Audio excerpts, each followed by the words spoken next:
The jellyfish sting happened at 11:47 p.m. on what should have been the best night of my life. I was floating on my back in our private infinity pool, watching stars pierce through the Maldivian darkness, when the pain laced up my thigh like liquid fire. The scream that left my mouth scattered a nearby family of fruit bats. Within seconds, Marcus was diving in, pulling me toward the villa's deck with practiced efficiency. "Don't move, don't panic," he kept saying as he carried me inside, my leg already swelling. "The resort has a medical kit. I'll handle this. Before we jump back in, tell us where you're tuning in from. And if this story touches you, make sure you're subscribed. Because tomorrow, I've saved something extra special for you." Through the haze of pain, I felt something warm bloom in my chest. This was the Marcus I'd fallen for.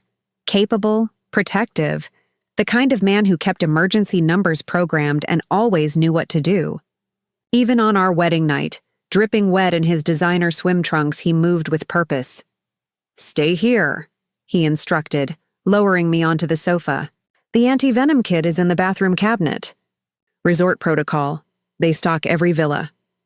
He kissed my forehead, water droplets falling from his dark hair onto my face. "I've got you, Elena. Always." I nodded, biting back tears as the venom spread its burning path across my skin. The bathroom door clicked shut behind him. I heard cabinets opening, items being moved. Then I heard something else, whispering. At first, I thought the pain was making me hallucinate. But no, there it was again. Marcus's voice, low and urgent, speaking to someone. My fog of agony sharpened into focus. He was on the phone.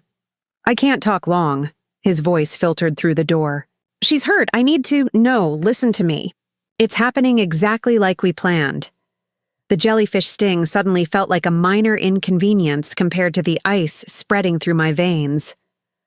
"One more year," Marcus said, his tone shifting into something I'd never heard before, intimate, almost tender. "That's all I need. The trust fund vests when she turns 30. Then we can— Yes, I know. I miss you too." My hands gripped the sofa cushions. The physical pain in my leg was nothing compared to what those words were doing to my chest. "She doesn't suspect a thing," he continued. Today was perfect. She actually cried during my vows. Can you believe that? "Look, I have to go. She's right outside." Love you. Love you." The cabinet doors opened and closed. Water ran. Marcus emerged 30 seconds later carrying a white medical kit, his face arranged into concerned husband perfection. "Found it," he said, kneeling beside me. "This is going to sting worse before it gets better, but the vinegar solution will neutralize the toxin." I stared at him as he opened the kit, his movements confident and caring. This man who'd just told someone else he loved them. This man who'd married me for money I didn't even know I had. This man who was now gently applying treatment to my leg while I processed the death of everything I thought we were. "You're so quiet," Marcus said, glancing up at me. "The pain must be bad." "Here," he handed me 2 pills and a bottle of water. "Painkillers. You'll feel better soon." I took the pills automatically, swallowing them while my mind raced. A trust fund. Turning 30. 1 more year. My birthday was in 11 months. "There," Marcus said softly, finishing the bandaging. "That should do it." "You scared me, Elena." His brown eyes met mine, filled with what looked like genuine concern. "When I heard you scream, I thought—" He shook his head. "I can't lose you." The lie sat between us like a living thing. He could lose me. Would lose me. Was planning on it, apparently, as soon as my mysterious trust fund became accessible. "How did you know about the jellyfish protocol?" I asked, my voice sounding strange and distant. "What?" "The anti-venom kit." "The resort protocol. You seemed very— prepared." Something flickered across his face, too quick to read. "I researched everything about this place before we came. You know me, I like being prepared." He smiled, touching my cheek. "Can't have anything ruining our honeymoon." The painkillers were starting to work, creating a cottony distance between my thoughts and my reactions. Part of me wanted to scream, to throw his phone into the ocean, to demand answers. But another part, the part that had learned survival skills from a childhood of boarding schools and absent parents, knew better. If Marcus was playing a long game, then I needed to play a longer one. "Thank you," I said instead, letting my hand rest over his. "For taking care of me." Relief softened his features. "Always, Elena. That's what marriage means, right? We take care of each other, we take care of each other." The words would have been sweet if I didn't know they were hollow. I let him help me to the bed, let him fuss over pillows and positioning, let him play the devoted husband while my mind spun through everything I thought I knew and discovered I didn't. A trust fund. I had a trust fund.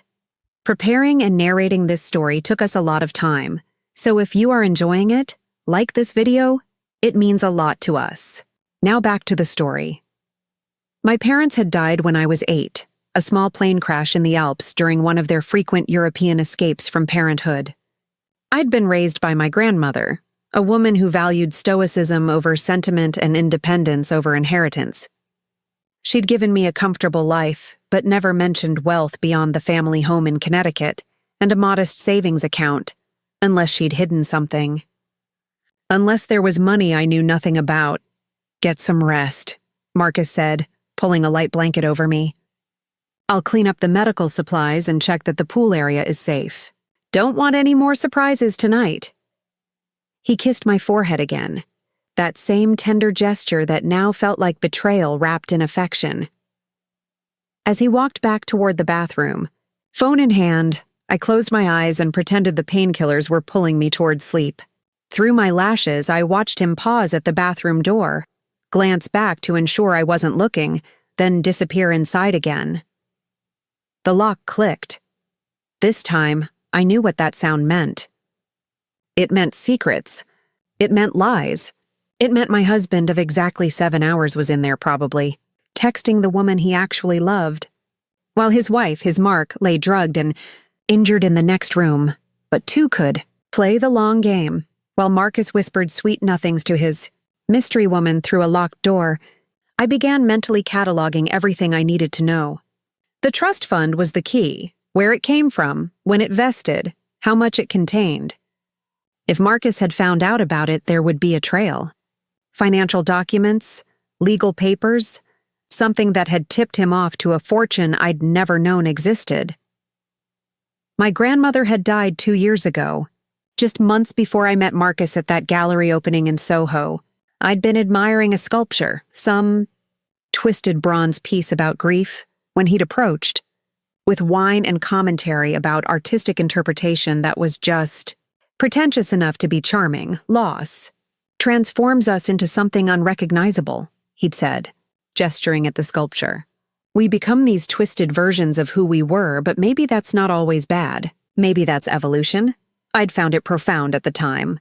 Now I wondered if he'd researched me before that meeting, known about my dead parents and recently deceased grandmother, positioned himself as someone who understood grief and transformation. Had any of it been real? The bathroom door opened.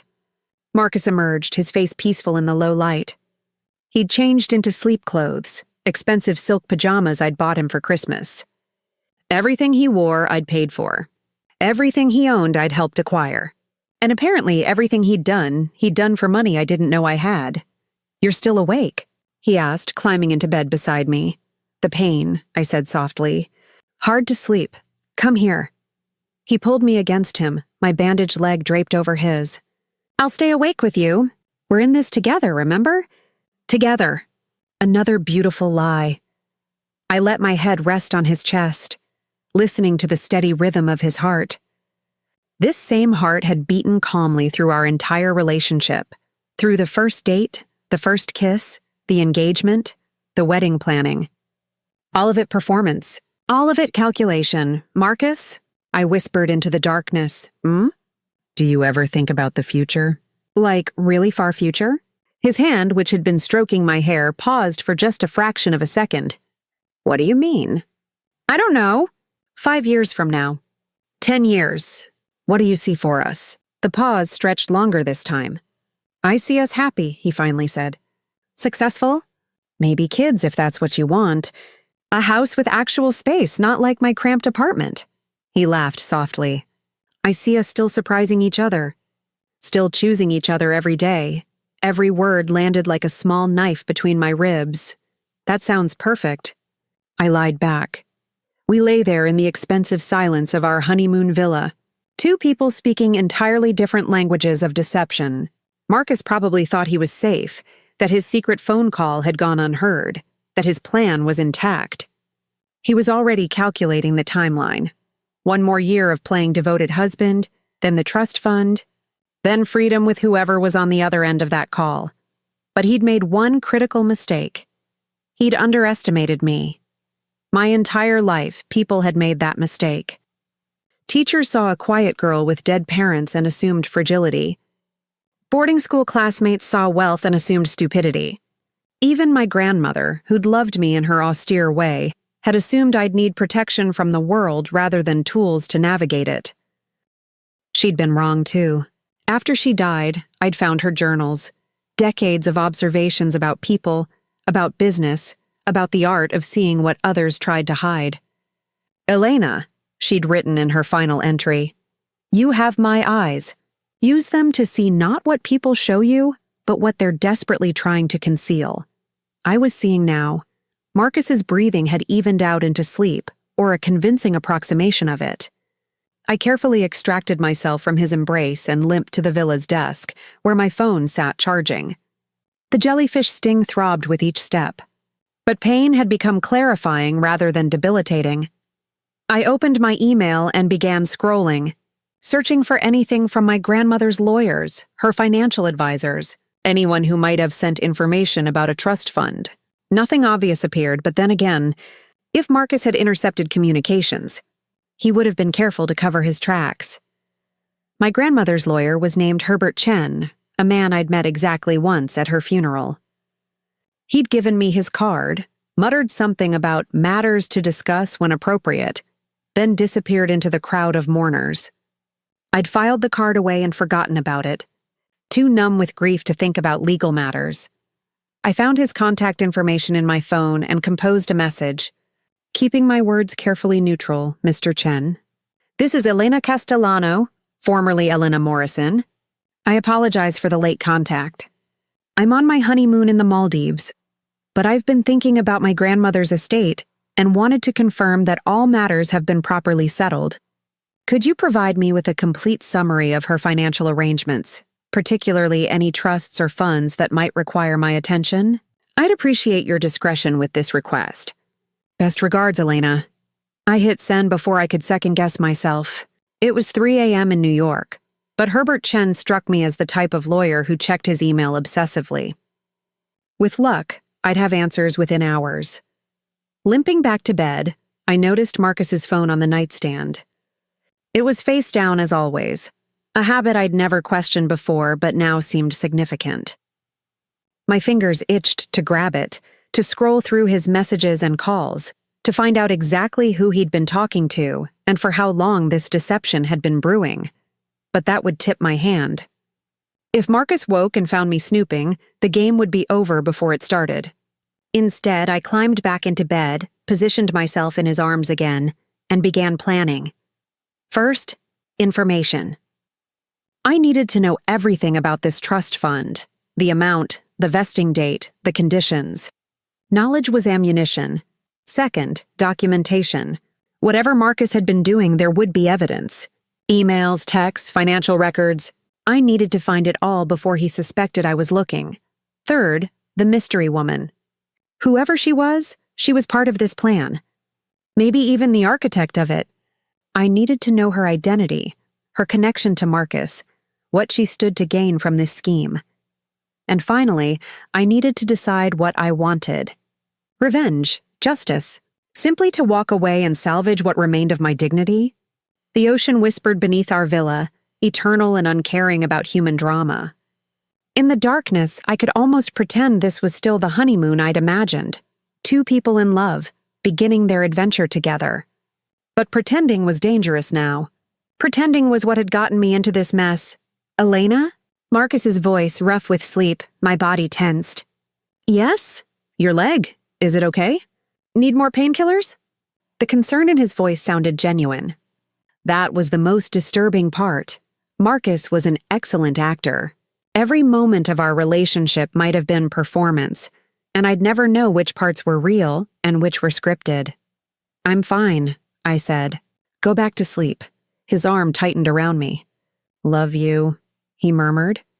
I said nothing, letting him interpret my silence as sleepy contentment rather than speechless rage.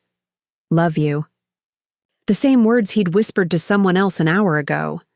How many times had he said them to me without meaning them? How many kisses had been calculation? How many tender moments had been chess moves in a game I hadn't known we were playing? My phone buzzed softly on the nightstand. Once, twice. Email notifications. My heart raced as I carefully reached for it, angling the screen away from Marcus's sleeping form. 2 messages. One from the resort's concierge about tomorrow's planned activities. The other from Herbert Chen. At 3:47 a.m. New York time, my grandmother's lawyer had responded, "Ms. Castellano, I've been hoping to hear from you. There are indeed significant matters we need to discuss regarding your grandmother's estate, particularly the Morrison Family Trust. This is not something I can adequately address via email. However, I can confirm that certain financial instruments become accessible to you upon your 30th birthday next year. The amounts involved are substantial. I strongly recommend we schedule a video call at your earliest convenience. I should also mention that several inquiries have been made about your trust by various parties over the past 2 years. As your trustee, I denied all such requests, but you should be aware that interest in your financial situation exists. Please contact me as soon as possible. This is urgent. Regards, Herbert Chen." My hands shook as I read the message again. Several inquiries. Various parties. 2 years, right around when I'd met Marcus. The jellyfish sting was nothing compared to the poison of understanding spreading through me now. Marcus stirred beside me, his hand sliding across my hip. "What time is it?"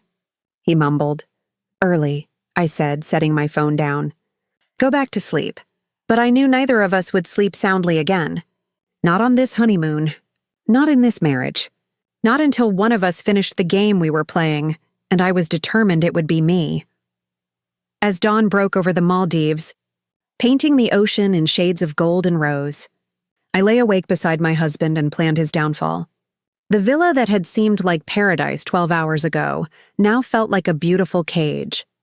But cages only work if the prisoner doesn't know how to pick locks. I'd spent my life underestimated, overlooked, dismissed as sweet Elena with her sad past and her trusting nature. People saw what they wanted to see, a woman who'd never had to be strategic because she'd never had to fight. They were about to learn how wrong they'd been. Marcus's phone lit up on the nightstand, a message preview that disappeared before I could read it fully. But I caught 2 words. Tomorrow morning. Whatever was coming, it was accelerating. The timeline was tighter than I'd thought. I rose carefully, my legs still tender from the jellyfish sting, and walked onto our private deck. The Indian Ocean stretched endlessly before me, its beauty almost offensive in the face of my crumbling marriage. Somewhere beneath that water, jellyfish drifted on currents, their poison always ready, waiting for the moment of contact. I understood them now. I understood waiting. I understood poison. Behind me, I heard Marcus stirring, his feet hitting the villa floor. In moments, he would emerge with coffee and concern, ready to play another day of devoted husband. And I would play devoted wife, smiling through the venom coursing through my veins. 1 more year, he'd said. He was wrong. I was going to burn his world down in less than 1 week. The game had changed the moment I heard that phone call. Marcus thought he was playing chess, moving pieces strategically toward an endgame a year away. But I'd already flipped the board.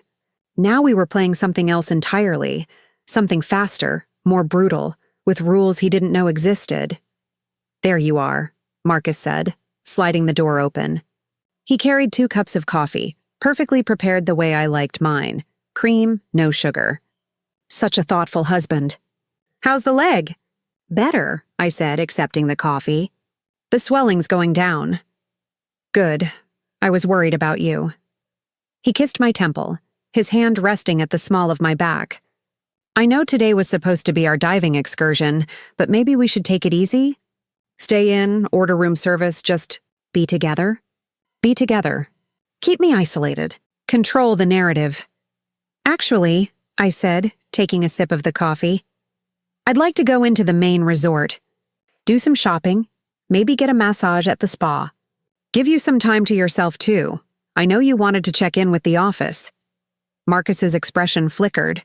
Surprise, calculation, relief. You sure? I don't want to leave you alone if you're not feeling well. I'm fine, really. Besides, we can't spend our entire honeymoon in this villa, as beautiful as it is. I smiled at him, channeling every ounce of the trusting, uncomplicated Elena he thought he'd married. I'll take my phone. If I need you, I'll call. Okay, he said slowly. But promise me you'll be careful. No swimming, no strenuous activities. Your leg needs to heal. Promise, I lied. An hour later, I was sitting in the resort's business center, having told Marcus I needed to send some emails to friends and family about the wedding. The jellyfish sting was a convenient excuse for everything now. Too painful to walk far, but not painful enough to prevent basic activities. The business center was empty, except for one middle-aged man frantically typing in the corner. I chose a computer far from him and logged into a secure email account I'd set up minutes earlier. One, Marcus knew nothing about. Herbert Chen had sent a follow-up message with a calendar link for a video call. I selected the earliest available time, 2 p.m. Maldives time, which meant 6 a.m. in New York, 3 hours from now. Next, I opened a private browser and began researching. The Morrison Family Trust, my grandmother's estate, any public records I could find about wealth she might have accumulated. The search results were frustratingly vague. Mentions of her deceased husband's pharmaceutical patents, some real estate holdings, charitable donations. Nothing concrete about the trust's value, but one article from a Connecticut business journal caught my attention. It was from 18 months ago, just after my grandmother's death. Pharmaceutical heiress Morrison's estate valued at over 200 million, granddaughter sole beneficiary, $200 million. I stared at the number until it stopped making sense as currency and became pure abstraction. $200 million I'd known nothing about. 200 million reasons for Marcus to propose. 200 million pieces of motivation for a man to fake love for one more year. My hands were shaking again. I closed the browser, cleared the history, and sat back in the chair.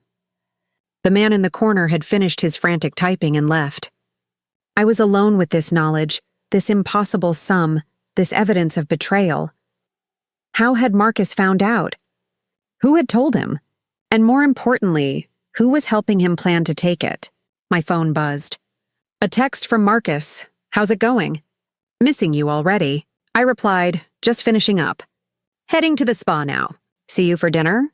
Can't wait. Love you, those words again. Love you. 2 words that had become weapons, deployed strategically to disarm and deceive. I stood, ignoring the pain in my leg, and walked out of the business center. But instead of heading to the spa, I made my way to the resort's security office. I'd noticed it yesterday during our check-in, a discreet door marked staff only near the main lobby. The woman at the desk looked up as I approached. Her name tag read, Priya, Security Manager. Can I help you? She asked, her expression professional but curious. I hope so, I said, letting my voice shake slightly. This is going to sound paranoid, but I think someone's been in our villa. Priya's demeanor shifted immediately to alert concern. Which villa are you in? Number 7. The Overwater Suite. I twisted my wedding ring, a nervous gesture that was half genuine, half performance. Little things keep moving. My phone was on the left side of the nightstand yesterday, but this morning it was on the right. Some papers I'd left on the desk were restacked differently. My laptop was closed when I know I left it open. It was all lies, but lies that served a purpose. And your husband? Priya asked. Has he noticed anything? He thinks I'm imagining things. Maybe I am, but I hesitated, selling the fear. Could someone access the security footage? Just so I can see if anyone entered while we were out yesterday? Priya studied me for a long moment. Resort security took privacy seriously. They couldn't just show footage to any paranoid guest. But I was banking on the fact that I looked young, frightened, and legitimately concerned. "Let me check," she finally said. "Wait here." She disappeared into a back office. I stood in the small waiting area, my heart pounding. What I was really hoping to find was footage of Marcus, what he did while I was supposedly shopping, who he called, whether anyone visited our villa. Priya returned with a tablet. "Mrs. Castellano, I've reviewed the footage from your villa. I can confirm that no unauthorized persons entered your suite. However," she paused, seeming to weigh her words carefully, "your husband did leave the villa twice yesterday while you were on the property. Once in the early afternoon for about 40 minutes, and again in the evening for 20 minutes. Where did he go?" I asked, genuine curiosity mixing with my performance. I can't track his movements beyond the villa area without authorization. But he was seen near the business center and later at the marina. She looked uncomfortable. "Mrs. Castellano, is everything all right? If you're experiencing any concerns about your safety or your marriage, the resort has resources we can connect you with." She thought I was in an abusive relationship. The irony was almost funny. No, nothing like that," I said quickly. You're right. I'm probably being paranoid. The stress of the wedding, the jellyfish incident. I should just talk to my husband." Priya handed me a card anyway. "This is the contact for our guest relations manager. If you need anything at all, please don't hesitate." I thanked her and left, my mind racing. Marcus had visited the business center. Why? To make calls he didn't want me to overhear? To send emails from an account I didn't know about? And the marina? Was he meeting someone? Back in our villa, I found Marcus exactly where I'd left him, on the deck with his laptop, supposedly catching up on work emails. He looked up as I entered, his smile automatic and warm. "Hey, how was the spa?" "Wonderful," I lied. "So relaxing. How's work?" "Boring compared to being here with you." He closed his laptop, standing to kiss me. "I ordered lunch. Should be here in about 20 minutes. Thought we could eat on the deck, watch the water? Perfect husband." Thoughtful gesture. All of it hollow. "That sounds lovely," I said, matching his tone. "I think I'll take a quick shower first. Wash off the massage oils." In the bathroom, that same bathroom where everything had begun to unravel, I locked the door and opened my phone. The video call with Herbert Chen was in 90 minutes. I needed to be somewhere private, somewhere Marcus wouldn't overhear. I texted Chen, "Can we move the call up? I'm available now if you are." His response came within seconds. Switching to my secure line. "Call this number in 5 minutes." I turned on the shower, letting the sound mask my voice, and dialed. Herbert Chen answered on the first ring. "Ms. Castellano, thank you for reaching out." "Mr. Chen, I need you to tell me everything. Right now, I don't have much time." There was a pause. "You're somewhere you can't speak freely." "Yes." "Then I'll be brief. Your grandmother established the Morrison Family Trust 40 years ago with assets from your grandfather's pharmaceutical patents. The trust has grown substantially through careful investment. Upon your 30th birthday, you gain full access to approximately $247 million in liquid assets, plus various property holdings worth another $80 million. The number was so large it became meaningless. "And someone's been asking about this?" "Multiple inquiries over the past 2 years. Phone calls claiming to be from your accountant, your financial advisor, even someone posing as you, all seeking information about the trust's value and vesting date. I denied every request and verified that your grandmother had not authorized any third-party access to this information. Do you know who was making these inquiries?" The calls came from various numbers, but we managed to trace one back to a private investigation firm based in Manhattan. Cordova and Associates. They specialize in background checks, asset searches, that sort of thing. Cordova and Associates. I filed the name away. "Mr. Chen, I need to ask you something, and I need you to be completely honest. Is there any way my husband could access this money? Through marriage, through legal challenges, anything?" Another pause. longer this time. Your grandmother was very thorough. The trust includes ironclad language protecting the assets from claims by spouses, particularly in cases of divorce within the first 5 years of marriage. She called it her fortune hunter clause. If you divorce within that period, your spouse receives no claim to trust assets. Of course. My grandmother, ever strategic, ever suspicious of people's motives, she'd protected me from exactly the situation I was now in. But, Chen continued, if you were to die while married, your husband would inherit everything as your legal spouse, unless you've specified otherwise in a will. The bathroom suddenly felt very cold. I don't have a will, I said slowly. Then yes. Ms. Castellano, if something were to happen to you right now, your husband would inherit the entire Morrison estate, all $327 million of it. Through the shower's white noise, I heard Marcus knocking on the door. Elena, lunch is here. You almost done? Just a minute. I called out, my voice sounding steadier than I felt. To Chen, I whispered, I need to create a will. Immediately. Today. I can draw up emergency documents and have them sent to you electronically within hours. You'll need witnesses for the signature, but it can be done remotely via video if necessary. Do it. Send everything to this email address. I rattled off my new secure account. And Mr. Chen? Don't tell anyone about this conversation. Not your staff, not your partners. No one. Understood. Ms. Castellano, are you safe? Was I? I was locked in a bathroom on an island in the Indian Ocean, married to a man who might be planning my death for money I'd just learned existed. I will be, I said, and ended the call. I stood under the shower spray for another minute, letting the water mix with tears I hadn't realized I was crying. Not tears of sadness, tears of rage. Pure crystalline fury at being seen as nothing more than an obstacle to wealth, a problem to be solved, a wife to be endured for 1 more year, or possibly not even that long.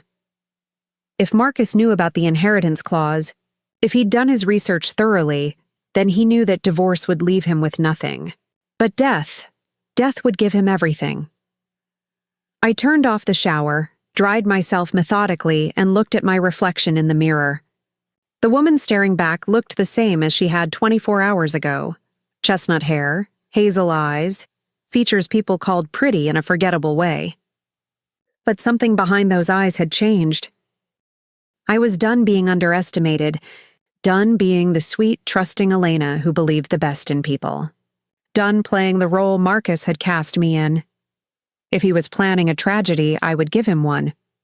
Just not the one he expected. When I emerged from the bathroom, Marcus had laid out an elaborate lunch on the deck. Fresh fish, tropical fruits, champagne on ice. The same champagne we'd been drinking last night before the jellyfish sting. There's my beautiful wife, he said, pulling out a chair for me. I was starting to worry you'd drowned in there.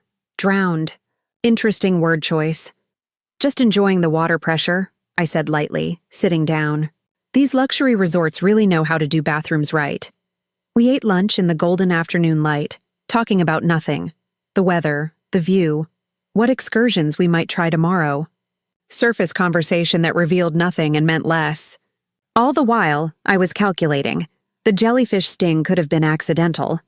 But it had happened in our private pool, which was supposedly checked daily by staff.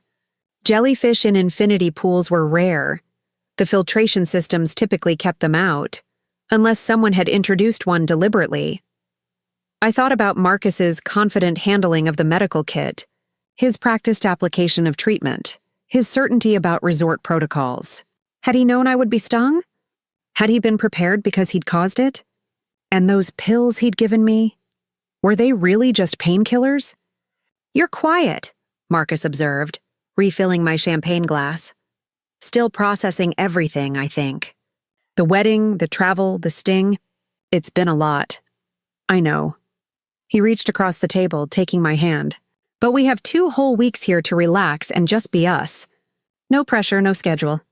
Just Mr. and Mrs. Castellano enjoying paradise. Mr. and Mrs. Castellano. The names felt like costumes now, ill-fitting and false. My phone buzzed.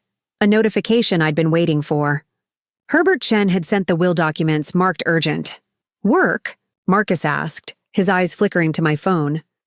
Just my friend Maya, I lied smoothly. She wants to know how the honeymoon's going. Should I tell her about my dramatic jellyfish encounter? Maybe leave that part out, Marcus said with a laugh. Don't want everyone worrying about you. No, we wouldn't want that. Wouldn't want anyone asking questions or paying too much attention to the newly married couple on their romantic getaway. I think I need another nap, I said, standing carefully and favoring my injured leg. The painkillers are making me drowsy. Want me to join you? Marcus asked, but I could see the relief in his eyes at having some time alone. No. You finish your work. I'll just be a few hours. In the bedroom, I closed the door and opened Chen's email. The will was comprehensive, leaving the entire Morrison estate to a charitable foundation in my grandmother's name, with specific bequests to the boarding school I'd attended and the art museum where I'd met Marcus. Not a single dollar for my beloved husband. I read through the document 3 times, making sure there were no loopholes. Then I composed a message to the resort's guest relations manager, the one Priya had mentioned. I explained that I needed to sign some urgent legal documents and required 2 witnesses who could verify my identity. Could she arrange this? Within 10 minutes, she'd responded. A notary and witness could be arranged through the resort's business services. They'd come to my villa in an hour. I deleted the message and smiled. In 60 minutes, I would be protected. Marcus could plot all he wanted, but my death would gain him nothing now except a murder charge. The next step was finding proof of his intentions. Phone records, messages, evidence of this mystery woman he'd been talking to. I needed documentation before I made my move. Through the bedroom door, I heard Marcus on a call. His voice was too low to make out words, but the tone was familiar. That same intimate softness I'd heard last night through the bathroom door. I crept closer, pressing my ear to the crack in the doorframe. Later tonight, Marcus was saying. She's sleeping now, completely out. The drugs worked perfectly. No, she doesn't suspect anything. Tomorrow we'll take the boat excursion. Accidents happen at sea all the time. Yes. One more day. Then we're free. I love you too. See you soon. My blood turned to ice. Tomorrow. The boat excursion he'd been so enthusiastically planning. The romantic sunset cruise on a private yacht. He wasn't planning to wait a year. He was planning to kill me within 24 hours. The notary arrived at our villa exactly on time, a professional woman in her 50s accompanied by 2 resort staff members who would serve as witnesses. I met them at the door, keeping my voice cheerful and light. Thank you so much for coming on such short notice, I said, ushering them inside quietly. My husband's taking a work call on the deck. I don't want to disturb him with boring legal paperwork. The notary, her name tag read Sarah Kimani, nodded understandingly. Of course. Where would you like to do this? I led them to the villa's 2nd bedroom, a space Marcus and I hadn't used yet. As we settled around the small table, I kept my ears tuned to the sounds from outside. Marcus was still on his call, his voice a distant murmur through the glass doors. This is a last will and testament, Sarah said, reviewing the documents Chen had sent. Quite comprehensive. Are you sure you want to proceed with this today? Most honeymooners aren't thinking about estate planning. My grandmother died without updating her will, I said, which was technically true. I don't want to make the same mistake. Life is unpredictable. That was an understatement. 24 hours ago, I'd been blissfully ignorant. Now I was racing against a clock, counting down to my planned murder. Sarah walked me through each section of the will. I signed, the witnesses signed, Sarah notarized everything with her official stamp. The whole process took less than 20 minutes. 20 minutes to ensure that Marcus would get nothing if I died. 20 minutes to remove his primary motivation for killing me, except he didn't know that yet. We'll file this with the appropriate authorities, Sarah said, collecting the documents. You'll receive confirmed copies within 48 hours. Actually, I said, pulling out my phone, could you photograph each page right now? I'd like to have immediate proof of execution. Sarah looked surprised but complied. I watched as she carefully photographed each signature, each page, each notarization. Then I had her send the images to my secure email account and to Herbert Chen. "You're very thorough," Sarah observed. "I've learned to be," I replied. After they left, I sat in the empty bedroom and allowed myself exactly 90 seconds of pure panic. My hands shook. My breath came in shallow gasps. The reality of what I'd just confirmed crashed over me like a wave. Marcus, the man I'd dated for 5 years, lived with for 2, married yesterday, was planning to murder me. Tomorrow, on a boat in the middle of the Indian Ocean.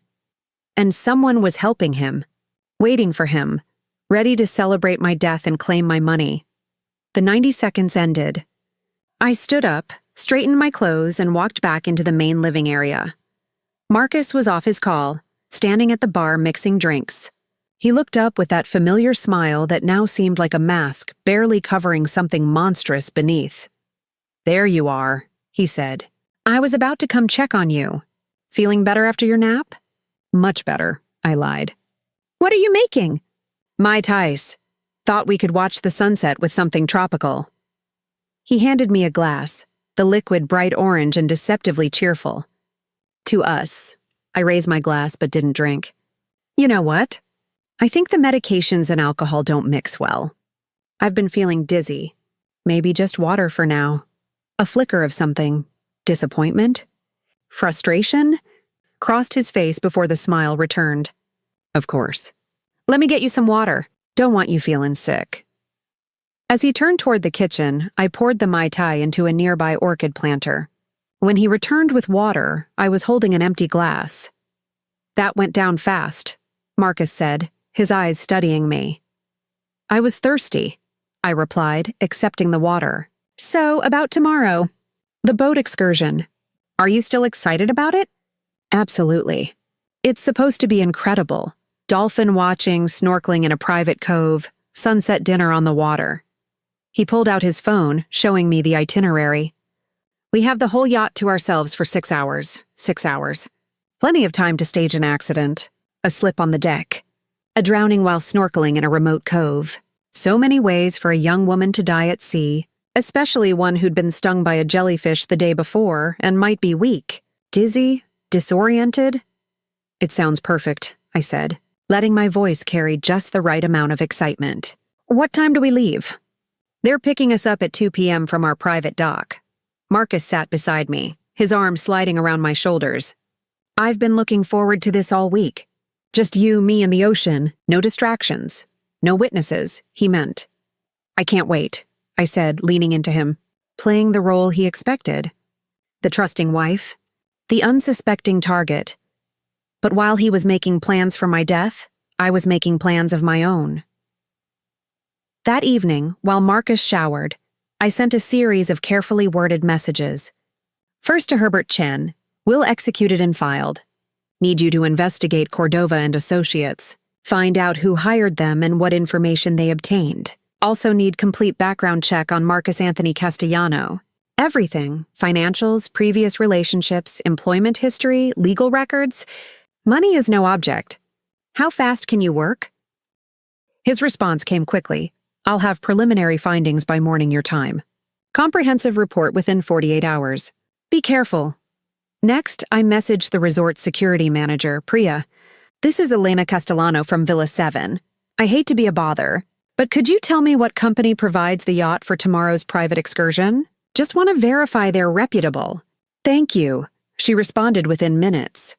"The yacht is owned by Resort, operated by our certified staff.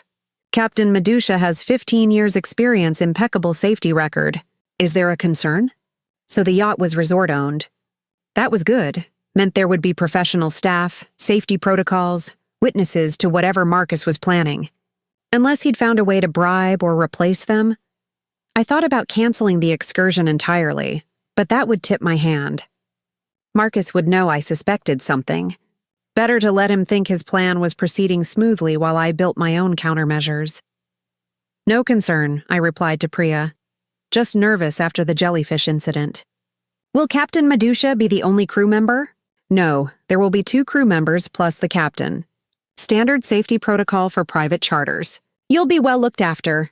3 crew members. That was actually reassuring. Harder to stage a convincing accident with multiple witnesses, unless those witnesses were part of the plan. Marcus emerged from the bathroom in a cloud of expensive cologne, wearing the linen shirt I'd bought him in Italy last summer. Everything he owned I'd paid for. The realization kept hitting me in waves. I'd funded my own murder. "Ready for dinner?" he asked. I made reservations at the Overwater restaurant. We walked along the wooden pathway connecting the villas to the main resort, my hand in his, the perfect picture of newlywed happiness. Other couples smiled at us. Staff members congratulated us. Everyone saw what they expected to see, 2 people in love, beginning their life together. No one saw the truth. At dinner, Marcus was charming and attentive. He ordered my favorite dishes without asking. He told stories that made me laugh. He played the role of devoted husband so convincingly that I almost doubted what I'd heard. What I knew. Almost, I was thinking, Marcus said as our dessert arrived. Maybe we should look at houses when we get back. Something bigger than your apartment. Space for an office, maybe a nursery eventually. A nursery. Children he would never have with me because I'd be dead. That sounds wonderful, I said. Where were you thinking? Westchester, maybe. Or Connecticut, near where you grew up. He reached across the table, taking my hand. I want to build a life with you, Elena. A real life. Everything I never had growing up. There was genuine emotion in his voice when he mentioned his childhood. I knew his story, raised by a single mother who worked 3 jobs, a father who'd disappeared before he was born, scholarship kid who'd fought his way through prep school in Columbia. He'd told me these things on our 3rd date, and I'd seen them as evidence of character, of resilience. Now I wondered what else that childhood had taught him. That people with money were marks? That survival meant taking what you could? That love was just another currency to be traded. Tell me about her, I said suddenly. Marcus's hand tightened on mine. About who? The woman you're in love with. The silence that followed was arctic. Marcus's face cycled through expressions, shock, calculation, denial, before settling on confusion. Elena, what are you talking about? I'm in love with you. The woman you called last night. From the bathroom. The one you told I love you. I kept my voice steady, almost curious. The one you're planning to be with after tomorrow. The color drained from his face. You heard that? Every word. He released my hand, leaning back in his chair. Around us, other diners continued their meals, oblivious to the implosion happening at our table. A waiter approached, but something in our body language made him veer away. It's not what you think, Marcus said finally. I laughed, a sharp, bitter sound. Really? Because I think you married me for money you found out about through a private investigation firm. I think you've been planning this for at least 2 years. And I think tomorrow's boat excursion is supposed to end with an accident at sea that makes you a very wealthy widower. Marcus stared at me for a long moment. Then incredibly, he smiled. Not his charming public smile, but something colder, more calculating. You've been busy, he said. The mask had dropped. This was the real Marcus, the one I'd never seen before. Not as busy as you, I replied. Though I have to admit the timeline confused me at first. Why wait a year when you could just kill me on our honeymoon? Then I realized. The trust vests on my 30th birthday. You found that out. But you also found out about the divorce clause, didn't you? If we divorce within 5 years, you get nothing. But if I die while we're married... I let the sentence hang. 327 million, Marcus said quietly. Give or take.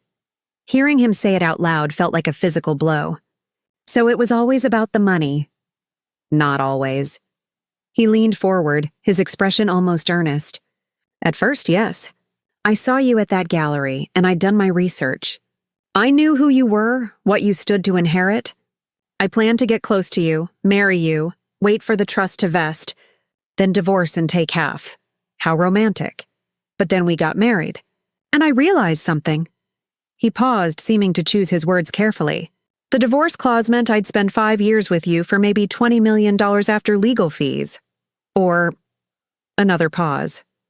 I could spend 1 year with you and get everything, so you decided murder was more efficient than divorce.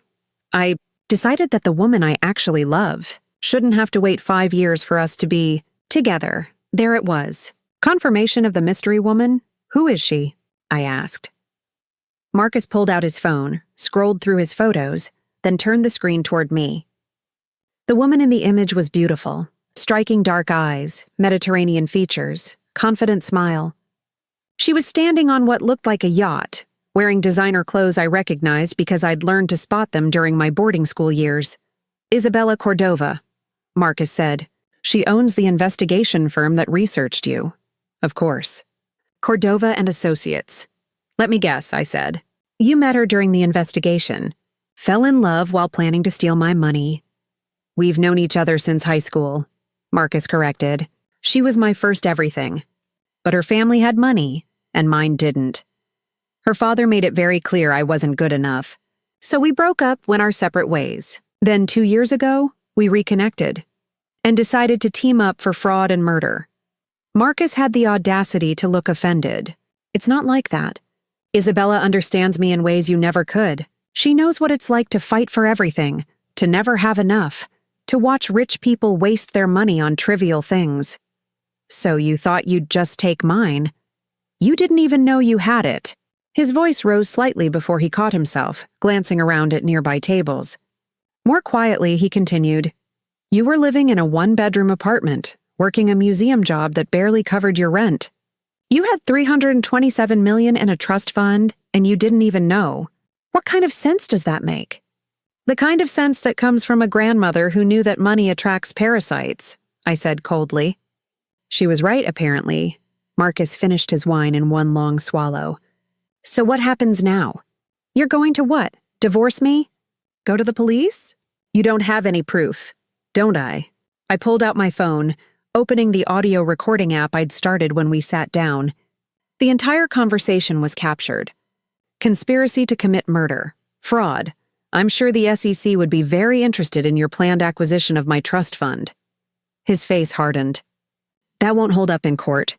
You recorded me without consent. We're in the Maldives. Different laws, but more importantly, I leaned forward. I don't need it to hold up in court. I just need to send it to the right people. Your employer. Your friends. Social media. Amazing how quickly someone's life can be destroyed with just one viral audio clip. You wouldn't. Try me. We sat in silence, locked in a stalemate. Around us, the restaurant continued its evening service. Music played. Waves lapped beneath the overwater structure. Everything was beautiful and normal except for the two of us, negotiating the terms of a failed murder plot over chocolate lava cake. What do you want? Marcus asked finally. What did I want? 24 hours ago, I would have said I wanted love, partnership, a future. Now those things seem like fairy tales. I want you to leave, I said. Tonight. Tell the resort there's an emergency back home. Take the first flight out, and I never want to see you again. And then what? You'll file for divorce? Eventually.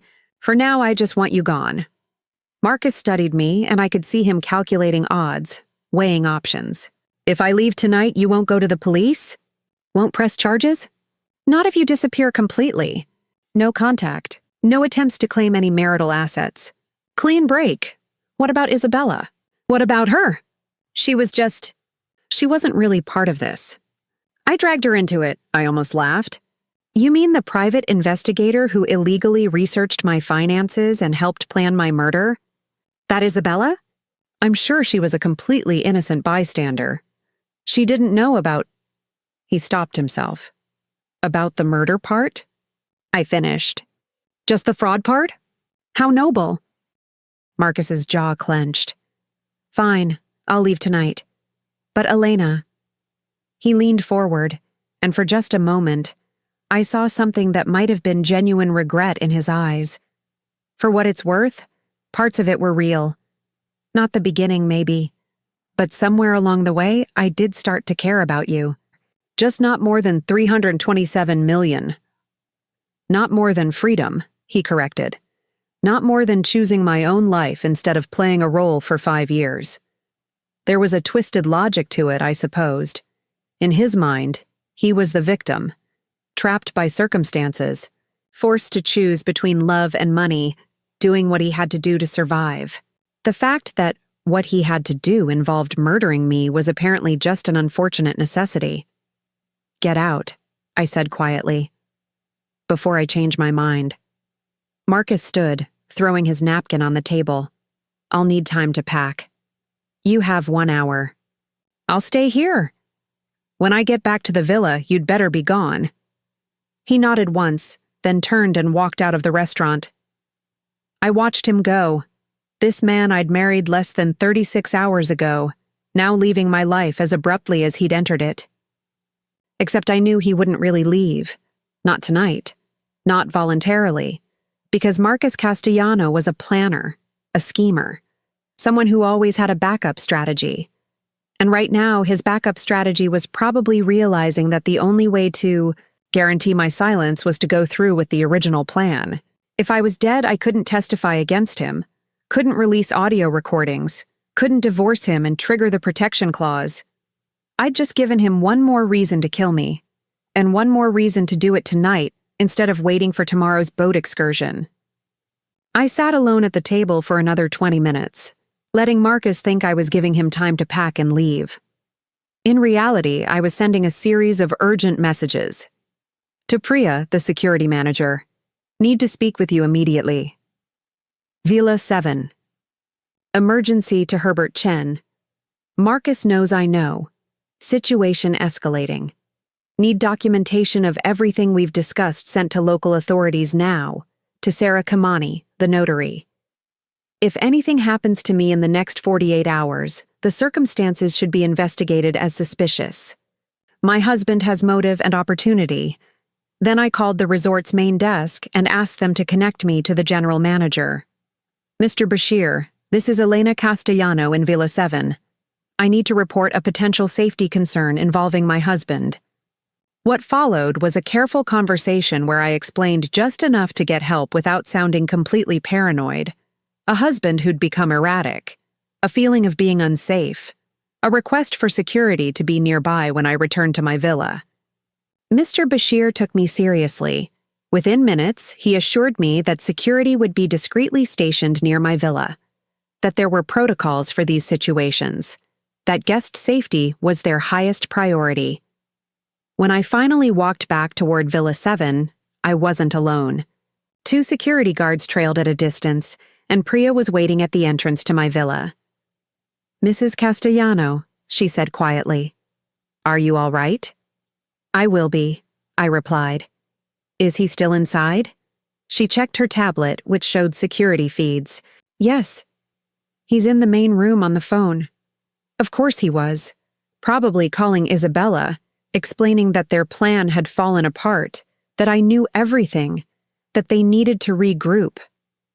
I took a deep breath and opened the villa door. Marcus was exactly where Priya had said, standing at the window, phone to his ear. He turned when I entered, and something in his expression made my blood run cold. It wasn't anger. It wasn't fear. It was calculation. I'll call you back, he said into the phone, then set it down carefully on the table. Elena, we need to talk. I thought you were leaving. I've been thinking about your offer, and I've decided I can't accept it. My hand tightened on my phone, which was still recording. Why not? Because you're not going to keep quiet. He moved closer, and I fought the urge to back away. You're going to divorce me, take everything, probably press charges, and I can't let that happen. There are security guards outside, I said, my voice steadier than I felt. I know. I saw them on your hidden camera feeds. He gestured to a tablet I hadn't noticed before. This villa has excellent security features, very easy to monitor. I've been watching you all day, Elena. The notary visit, your messages to Chen, your call to the general manager. My heart hammered against my ribs. He'd been watching. He knew. I'd created the will, knew I'd been building a case against him, knew I'd called for help. "So what's your plan now?" I asked. "Kill me with security guards 20 feet away?" "Of course not. That would be stupid." Marcus smiled, and it was the coldest thing I'd ever seen. "No, I'm going to give you a choice. You're going to go back to those security guards and tell them it was all a misunderstanding. That we had a fight about something stupid, but we've worked it out. That you're embarrassed for overreacting." "And why would I do that?" He picked up his phone and turned the screen toward me. It showed a photo of my best friend Maya, the one I'd supposedly texted about the honeymoon. She was walking out of her apartment building in Brooklyn, clearly taken just hours ago. "Isabella is very good at her job," Marcus said softly. "She knows where Maya lives, where she works, her entire routine, and she's waiting for my call. One word from me, and your friend becomes collateral damage in our little dispute." "You're bluffing." "Am I?" He pulled up another photo. This one of Maya's apartment building at night, her lit window visible from the street. A third photo showed Maya herself, sitting at what looked like a bar, completely unaware she was being photographed.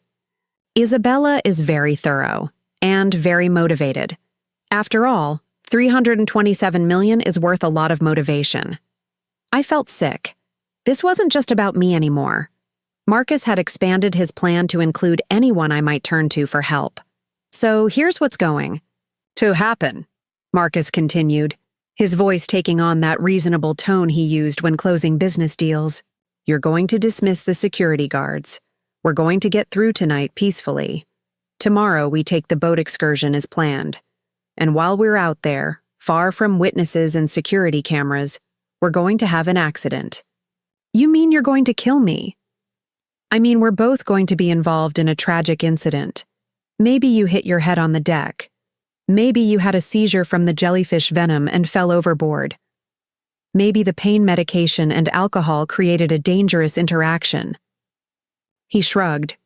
"The details don't really matter. What matters is that it looks like an accident. I play the devastated widower, and in a few months, Isabella and I start our life together with your money." "And if I refuse? If I tell security everything right now?" Marcus's smile widened. "Then Isabella gets a phone call and Maya dies tonight. Probably a mugging gone wrong. Very tragic. You'd spend the rest of your life knowing your friend died because you couldn't keep quiet." The room felt like it was tilting. This was so much worse than I'd imagined. Marcus wasn't just planning to kill me. He was holding my best friend hostage to ensure my compliance. "Why are you telling me this?" I asked. "Why not just do it?" "Because I need you cooperative tomorrow. Need you to act normal, happy, unsuspecting.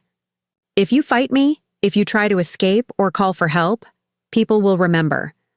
The boat crew will wonder why the happy bride seemed terrified of her groom. Better if you understand the stakes and make the smart choice." The smart choice. As if choosing between my death and my friend's death was a normal decision. "How do I know you won't hurt Maya anyway?" I asked. "After I'm dead, what's to stop you?" "Nothing," Marcus admitted. "But I won't need to. Once you're gone and I have the money, Maya is irrelevant. She doesn't know anything that could hurt me. She's only leverage right now, while you're alive and dangerous." He was right, I realized. Maya's only value to him was as a threat against me. Once I was dead, killing her would just create unnecessary complications, unless I'd told Maya something that could expose him. The thought came to me suddenly, perfectly formed. If Marcus believed Maya knew about his plan, then killing me wouldn't be enough. He'd have to eliminate her too. And if he was planning to kill her anyway, then his threat lost its power. But I couldn't reveal that I was thinking this. Had to play along. Had to make him believe I was cornered and compliant. "Okay," I said, letting my shoulders slump in defeat. "Okay, I'll do what you want. Just promise me Maya stays safe." "You have my word," Marcus said, and the fact that he could say that with a straight face after planning my murder was almost impressive. I need to use the bathroom, I said. Get myself together before I go talk to security. He nodded. Go ahead. But Elena, leave your phone out here. I handed over my phone, keeping my expression neutral even though my mind was racing. The recording was already stopped and uploaded to cloud storage. Marcus could delete it from my device, but the evidence was already preserved. In the bathroom, that same bathroom where this nightmare had begun, I locked the door and opened the window. We were on the water, but there was a small ledge outside, part of the villa's architectural design. Enough room for someone to stand. I climbed out carefully, my healing jellyfish sting protesting the movement. The night air was warm and salty. Below me, dark water lapped at the villa's supports. Above, stars scattered across the sky like witnesses to what was about to happen. Using the window ledge, I made my way around the side of the villa toward where I knew security was stationed. It was dangerous. One slip and I'd fall into the ocean, but less dangerous than staying inside with Marcus. Help, I called softly as I reached the front corner. Security! I need help! Priya appeared instantly, her flashlight finding me on the ledge. Mrs. Castellano, don't move. We're coming to you. My husband, I gasped, real fear making my voice shake. He threatened my friend. He's planning to kill me tomorrow. He's been watching through the security cameras. Please, you have to... Inside the villa, I heard Marcus's shout of rage as he realized I wasn't in the bathroom anymore. The front door flew open. Elena! He yelled. What are you doing? Come down from there! You're going to hurt yourself. To security, he probably looked like a concerned husband trying to talk down his hysterical wife. But I saw the fury in his eyes, the realization that his plan was crumbling. He's not what he seems, I said to Priya, who now had backup arriving, 3 more security guards, all looking uncertain about what they were witnessing. Check his phone. He has photos of my friend in New York. He's been working with someone named Isabella Cordova. They planned this whole thing. She's confused, Marcus said quickly, his voice taking on that smooth, reasonable tone. The jellyfish venom, the pain medication. She's been having episodes. I was just about to call for medical help. It was a good lie, plausible. The kind of thing that would make security hesitate. Unsure who to believe, except for one thing. Mr. Bashir, I called out, seeing the general manager approaching. Check your email. Herbert Chen, my lawyer, should have sent documentation of everything. My will, evidence of financial fraud, recordings of my husband's confession. It's all there. Marcus's face went from concerned husband to something much darker. You bitch, he said quietly, and then he ran. Not toward me, toward the dock where a small speedboat was tied up. Guest services transport that was supposed to be secured at night. Stop him, I shouted, but Marcus was already in the boat, the engine roaring to life. Security guards sprinted toward the dock, but Marcus was faster. The boat pulled away from the villa, heading toward open water, its wake glowing with bioluminescence. He's not getting far, Priya said grimly, helping me down from the ledge. There's nowhere to go. We've already contacted the Coast Guard. I watched the boat's lights recede into darkness, Marcus fleeing into the night like the coward he was. Part of me felt triumph. I'd escaped. I'd outsmarted him. I was alive. But another part knew this wasn't over, because somewhere out there, Isabella Cordova was waiting. And she still had photos of Maya. The Coast Guard intercepted Marcus 12 miles offshore. He'd been heading toward a private yacht anchored in international waters. Isabella's escape plan, I later learned. But the Maldivian authorities were faster, and by dawn, Marcus was in custody facing charges of conspiracy to commit murder, fraud, and attempted kidnapping. I didn't waste time celebrating. While Marcus was being processed, I was on a video call with the NYPD, FBI, and Herbert Chen, coordinating Maya's protection and Isabella's arrest. She's already gone, the detective told me, showing security footage of Isabella Cordova leaving her Manhattan office at 11 p.m. the previous night, right around when Marcus would have warned her things were falling apart. But we've frozen her accounts, issued warrants, and alerted international law enforcement. Maya was safe, moved to a secure location with police protection. When I finally reached her by phone, her first words were, "I always thought he was too perfect." The investigation revealed everything. Marcus and Isabella had been planning this for 3 years, not 2. They'd tracked my grandmother's illness, waited for her death, then researched the trust fund extensively. The gallery meeting wasn't chance. Marcus had engineered it after weeks of studying my habits. The jellyfish in the pool? Isabella had bribed a resort worker to introduce it, testing whether I'd die from the venom or just be weakened for the boat accident. The pills Marcus gave me contained sedatives, not painkillers. Every moment of our relationship had been calculated. I testified via video link from the Maldives, watching Marcus's face on screen as I detailed his entire plot. He looked smaller somehow, diminished without his charm and lies to hide behind. Isabella was arrested 2 weeks later, trying to board a flight in Buenos Aires using a fake passport. The divorce was finalized in record time. The trust fund remained intact, protected by my grandmother's foresight. 6 months later, I stood in a New York courtroom as the judge sentenced Marcus to 25 years for conspiracy to commit murder. Isabella received 20 years. Their desperate plan for my fortune had earned them nothing but prison cells and ruined lives. Outside the courthouse, Maya linked her arm through mine. "What now?" she asked. I thought about my grandmother's journals, her warnings about seeing what people try to hide. I thought about all the other women who might be targeted by con artists like Marcus. "Now," I said, "I start a foundation. Help people identify and escape from financial predators. Fund investigations into fraud. Make sure no one else falls for a perfect smile hiding a poisonous plan." "Using your trust fund?" "Using my trust fund," I confirmed. "Turns out having $327 million makes you powerful. Time to use that power for something good." Marcus had married me thinking I was weak, naive, an easy mark. He'd learned too late that the quietest person in the room might just be the most dangerous. After all, underestimating someone isn't just a mistake, it's a fatal flaw. And I'd made sure his flaw cost him everything. Up next, you've got 2 more standout stories right on your screen. If this one hit the mark, you won't want to pass these up. Just click and check them out. And don't forget to like, subscribe, and turn on the notification bell so you don't miss any upload from us.